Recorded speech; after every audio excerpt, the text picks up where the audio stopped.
তো রান্না বান্না কমপ্লিট হয়ে গেছে, চলো আজকের লাঞ্চ মেনু দেখিয়ে দিই। এই হয়েছে পাতলা করে টমেটো দিয়ে মুসুরির ডাল, যেটা আমি 5 ফোড়ন আর শুকনো লঙ্কা দিয়ে ফোড়ন দিয়েছি, একদম পাতলা করে করেছি টকটক করে, আজকে মানে প্রথম করলাম।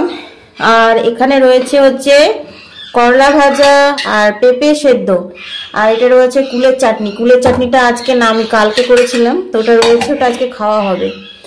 আর এখানে রয়েছে এই যে মাছ ভাজা, এটা হচ্ছে কাতলা মাছ, তেল সমেত ভেজে তুলে রেখেছি।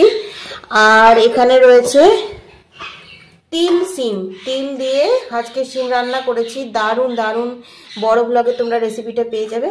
আর এখানে রয়েছে লাউ শাক, লাউ শাকটাও এত অসাধারণ হয়েছে, মানে গন্ধতেই বলে যাচ্ছে, বলে না ঘানে, কি বলে একটা ঘ্রাণে নো অর্ধ ভজনম, না ভজনম নয় ভোজনাং, আমি ঠিক বলতে পারলাম না, আমার বুগলার বাবা ভালো বলে। আর এখানে রয়েছে পেঁপে আর আলু দিয়ে ডিমের ঝোল, তো এটা আমরা রাত্রের জন্য, এটা কিন্তু দিনের জন্য না।